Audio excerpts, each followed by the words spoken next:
Captain Cetos! At your service, valued subscriber. Help me! Someone withdrew money from my account and used my credit card, and it wasn't me! Call your bank right away. Don't worry, everything will be all right. As a Cetos Secure ID subscriber, you are covered up to 20,000 ringgit with identity theft protection insurance. Safeguard yourself from fraud and scams, and also financial losses with Cetos Secure ID. Check the details at cetoscredit.com.my and subscribe for only 9 ringgit 90 cent a month. Tell your friends to subscribe too. I will! This is a download from BFM 89.9, the business station.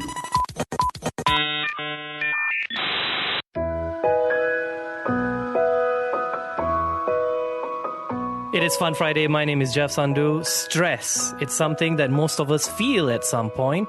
But what makes people cool and calm under pressure while others go to pieces? More importantly, can we use that knowledge to create a vaccine for stress itself? Matt, welcome. Why are we focusing on fear this week? Well, firstly, because some people say I create a lot of fear on this show, and I should say hello, Jeff, as I'm about to start talking about fear and stress. But it's not actually true. At least I don't think it's true. It's just that I have a slightly different idea of happy to most people.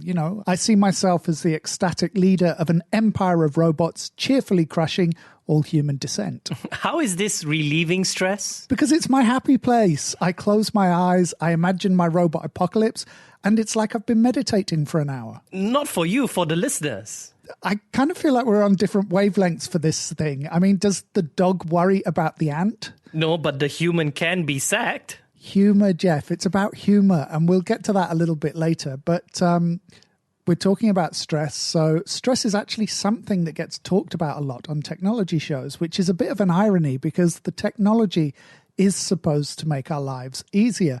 But instead, we have the stress of maintaining public profiles on our social media accounts. We have the stress of achieving inbox zero. And of course, there's the threat of automation to our jobs and our careers. Are you going to get to the bit about making it better? Well, the situation we find ourselves in right now is one of a great deal of uncertainty. So we have all of the normal stresses plus this additional strain of this coronavirus. And of course, whether we and our friends and family are going to become ill with it. So we've talked about the negative health outcomes of stress many times before. I mean, it can lead to diabetes, depression, heart disease, a lot of negative health outcomes. So while one set of scientists is looking for a vaccine for the coronavirus, another group is looking for a cure or set of cures for the stress itself. You make it sound like a bunch of people in one room and a different set of boffins in another room. Oh, I wish it was like that. That would be so cool. It would be, welcome to the physics room. Here's Neil deGrasse Tyson, Brian Cox and Michio Kaku all sitting around talking about string theory and Star Trek. Have you been paid to insert a Star Trek reference into every show this year? No, I haven't, but please do contact me if you would like to advertise from my mouth. Of course, standard networking rates apply.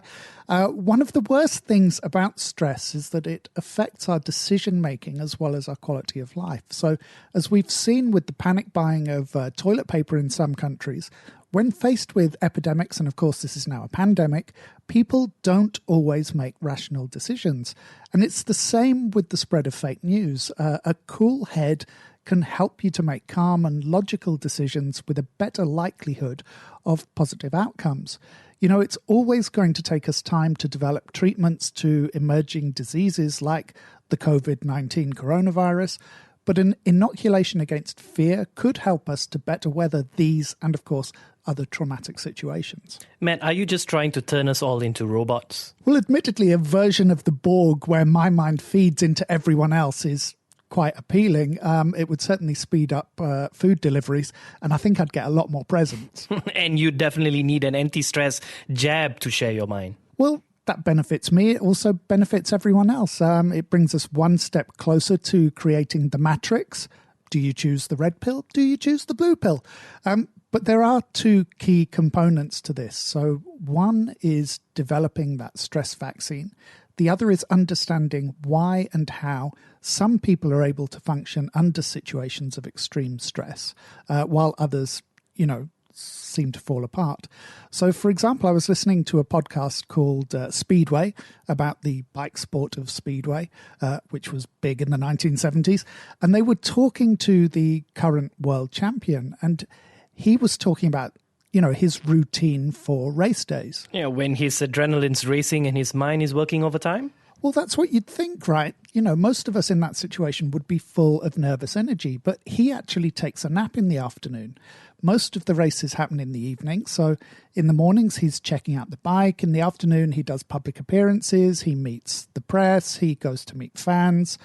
And he's actually able to switch off after that and sleep for a couple of hours and emerge fresh for the race in the evenings. So we're looking for those behavioral triggers so that we can become stress-free holistically? Well, you're making me sound all kind of new age again, but the two things can actually work in tandem. So look at people's stress responses, what chemicals their bodies do and don't create. Personality, of course, plays a part. So I mentioned humor earlier, and we don't necessarily want to be stress-free. Stress can be useful. So having that understanding of how stress is created and how we can control and master it may allow us to actually use it as a force for good. You really are sounding new agey now. Well, okay, let me take a quick but related diversion then. So this is a story I chanced by on The New Scientist this week. This is research into how we navigate and what happens when we get lost. So that's particularly pertinent in Malaysia because there's still a lot of jungle here. My wife is a keen hiker. She's a jungle trekker for an NGO. She's a guide for the NGO. And we've seen that when people get lost in the jungle or elsewhere, the searches can appear to be quite random in nature. And that's not because the search and rescue teams don't know what they're doing. Largely, it's because it's hard to predict what people will do when they're lost, or more to the point, that their behavior becomes unpredictable once they're in that situation of being lost. Because they panic. Well, yeah, the thinking is that the fear of being lost is actually an evolutionary response. So thousands of years of experience have told us that getting lost, being separated from the group, not being able to find your way back, none of these things tends to end well. So there's a genuine and honest fear that you could die in that situation. Now, that might be irrational when you're walking through, an urban forest with roads on every side of the boundaries, but it's still true of the enormous stretches of wilderness that carpet our planet. How do you run experiments to test this? If you're following someone, then they'll be reassured that they aren't lost. Yeah, it's very difficult to run tests on people being lost, also because you can't do things that put people in harm's way. So a lot of these tests tend to be historical, so they tend to be analysts who look at situations where people were lost, interviewing those people, interviewing the teams that searched for them.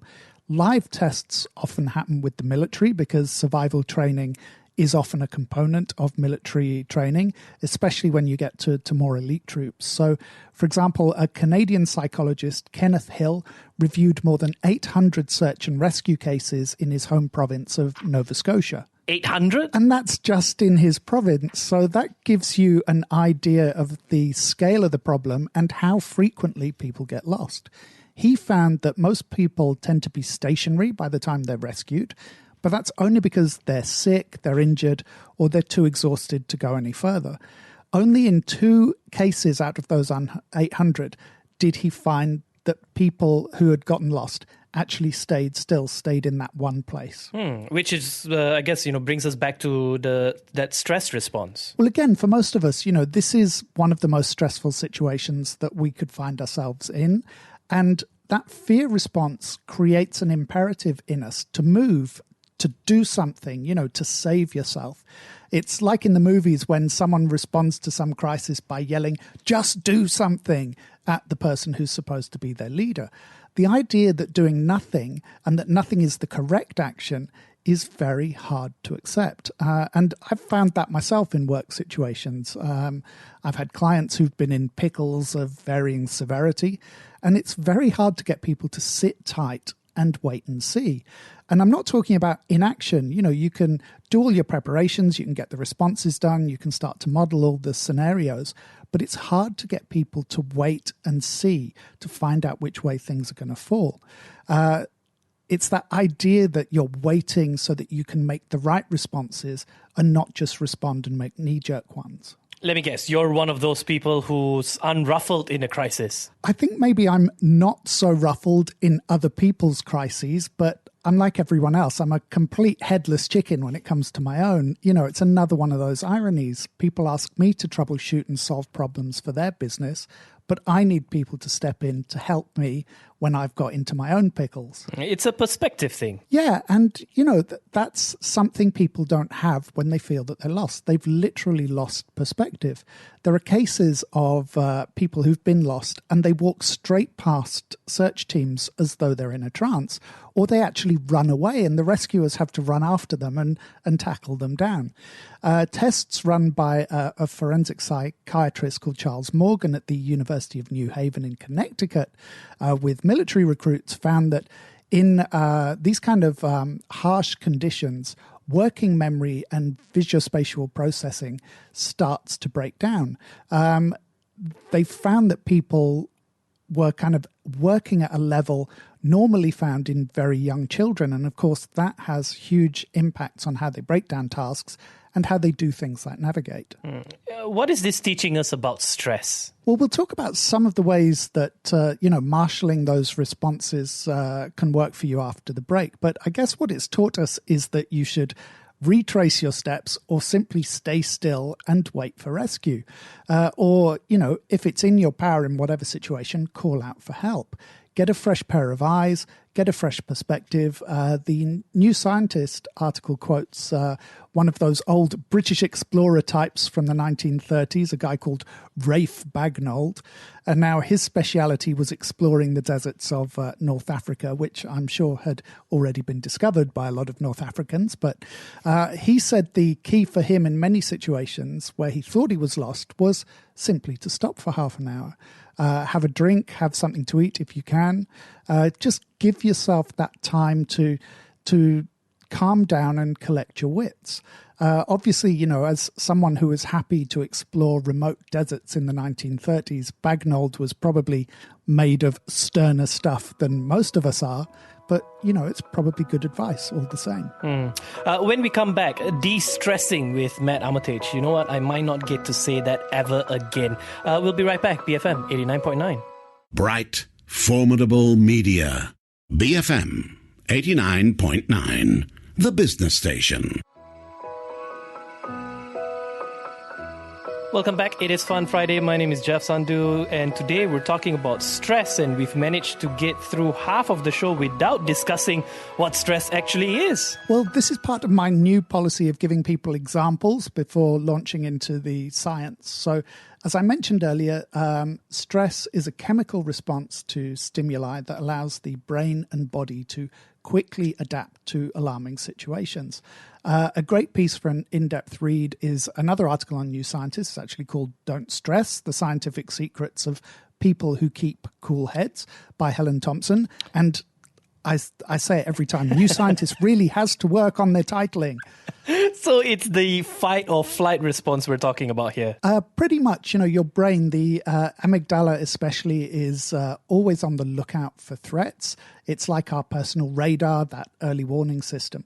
What happens is the amygdala compares current data to archived memories or of similar situations. The brain isn't a computer. I'm just using that as an example because it's terminology that we all recognize, even if we don't fully understand it. And in fact, we will actually be doing a show on how unlike a computer the brain is in a couple of weeks' time. But so when that data matching happens, if the oh yes, a tiger wants to eat me signal goes off, that happens with me quite often, the amygdala sends out an SOS to the hypothalamus, which then pumps adrenaline and hormones like cortisol into our systems. So the adrenaline is that fight or flight part. Your heartbeat increases, more blood is pushed into the lungs and the muscles. The hormone responses actually keep that fight or flight response going. That's when the chemicals get released that suppress systems like hunger, digestion. It overrides your immune system. So, if you're feeling unwell, suddenly you feel like you can run 20 miles. And of course, it releases stored supplies of glucose to actually feed your body. But the issue is that the circuitry can sometimes be faulty. Are we matching false positives and firing off these systems unnecessarily? Because like any emergency system, if you use it too often, it places a toll on the systems that it's there to protect. Because they're not designed for long-term or even daily use. Well, yeah, the reactions that save you, as I said, really increase pressure on the system. Too much adrenaline can weaken the heart. It can increase risk of heart attacks and stroke. Too much cortisol can lead to digestion problems, things like weight gain, potentially even diabetes. So if you're switching these systems on and off, if you're moving from one physical state to another regularly and repeatedly, that, of course, is going to exert both a physical and a mental toll on you. Okay, Matt, so how are we turning this into helpful learnings rather than just making us feel even more stressed? Well, I'm a lot more relaxed. But I think I said earlier, looking at it allows us to break down the mechanisms and start to identify solutions. And we can start to identify traits in people who are very resilient to stress and to see what's happening in their brains and bodies that makes them different from the rest of us. Belgian researchers have been working with their special forces to build stress profiles.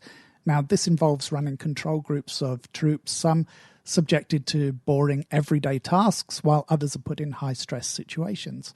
Researchers can then record their hormone profiles, measure their cognitive functions, and they can start to create markers that will help the military to monitor soldiers in the field, so that gives them the knowledge to know, when to take soldiers off the line for a break, or telling them to dip into their kit bag for some food, some water, or even medication. Yeah. Does that have any application in the real world? For sure. There are still plenty of high-risk occupations, miners, divers, firefighters, police, I guess even Uber drivers. So there's a solid business case for having a better understanding of the stress profile of your individual workers.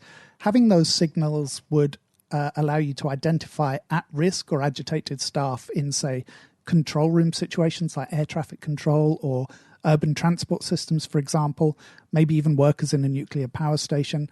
And it could also help with recruiting people who are naturally disposed towards keeping a cool head for these high-pressure situations. We started by talking about a vaccine. So how close are we to creating drugs that can simply block stress? Well, more special forces examples, I'm afraid.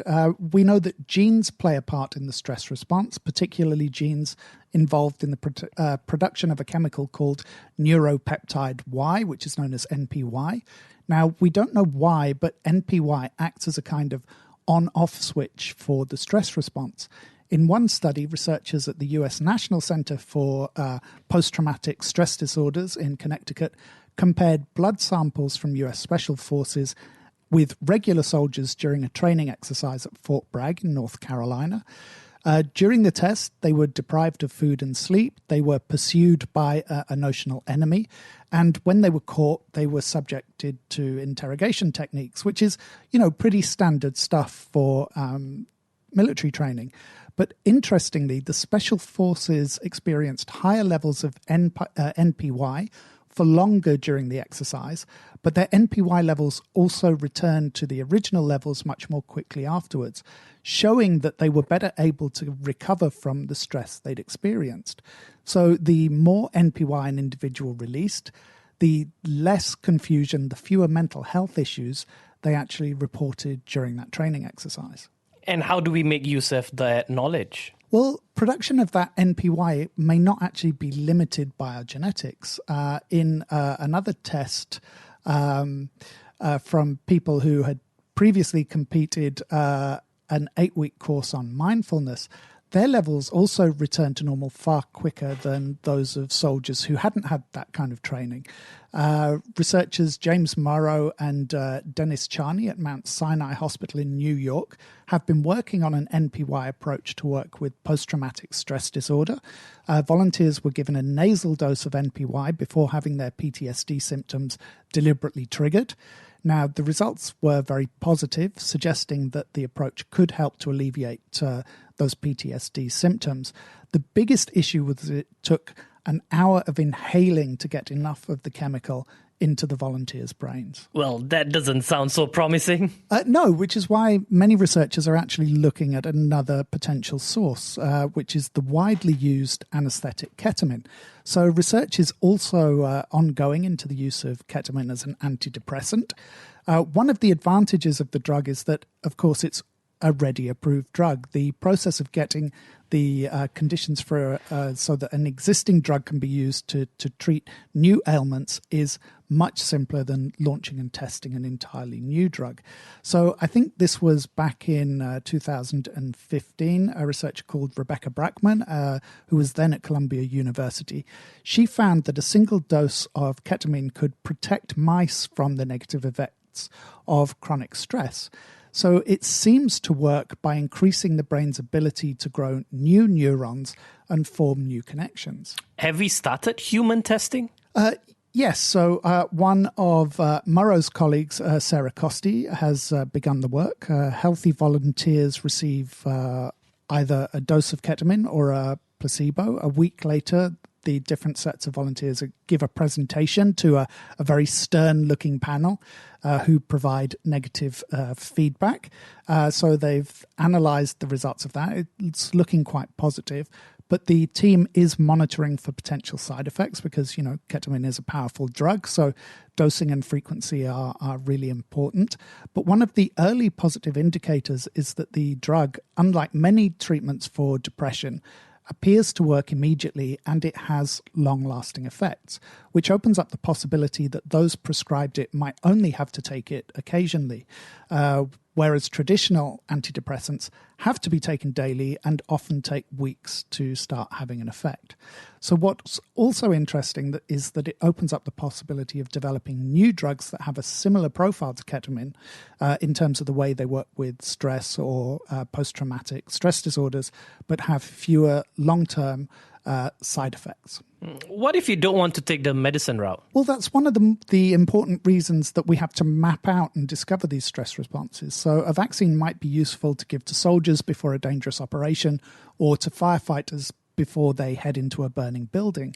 But knowing why some people are less affected by stress can help us to develop some of that armor or trigger our own chemical responses in similar ways. So I mentioned mindfulness and Marines earlier. So when the military is looking into meditation and mindfulness, you know that there is something hard-nosed there. Some research shows that meditating for just 8 weeks can trigger long-term brain changes related to better emotional control and stress resilience. Things like exercise, diet, and sleep. Obviously, we know those already. Listening to music can also lower the chemicals related to our stress response. That could actually boost our performance in the workplace as well as other stressful situations. Our good old friend gut bacteria is also playing a role in there somewhere. So once we get a better understanding of how and why those mechanisms work, adjusting the makeup of those gut flora could also be a route to alleviating stress. And even maintaining our social networks can be helpful, ensuring that your emotional support network is there should it be needed. Where does humor fit in? Well, studies of stressful occupations like firefighting have found that people often use dark humor to help them cope. In a study of firefighters at Purdue University, Indianapolis, those who used humor more often as a coping mechanism were less likely to experience the symptoms of PTSD and burnout.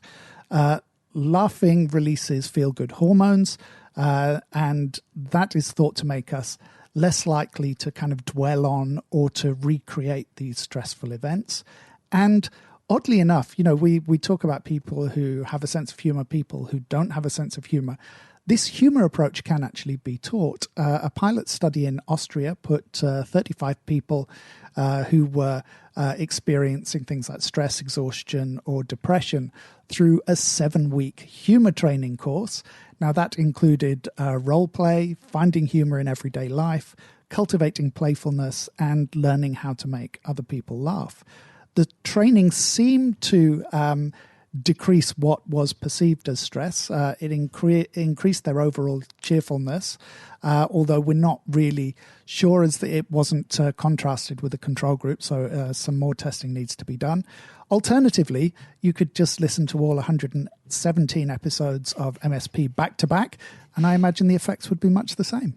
It is important to remember that Matt is not a doctor, so you might want to disregard that last piece of advice. Anyways, Matt, what should we take away from today? Well, Jeff, we know that the world seems very stressful right now. So a little bit of stress, as I said, is probably a good thing. There are studies that show some stress helps to sharpen our mental abilities, but we don't know what these kind of ideal levels of stress actually are. So while we wait for this magical stress vaccine, there are plenty of things that we can do to reduce stress and anxiety in our lives, because it's not just about making us feel better, it can actually help us to make better decisions. So like the old explorer, Rafe Bagnold said, just stop, take a bit of time, have something to eat or drink, clear your head, because the solution is more likely to appear if you take a bit of time out than if you plow blindly on.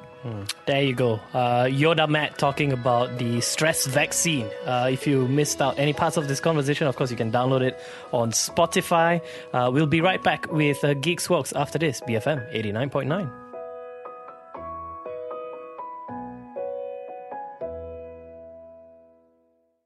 Thank you for listening to this podcast. To find more great interviews, go to bfm.my or find us on iTunes. BFM 89.9, the business station.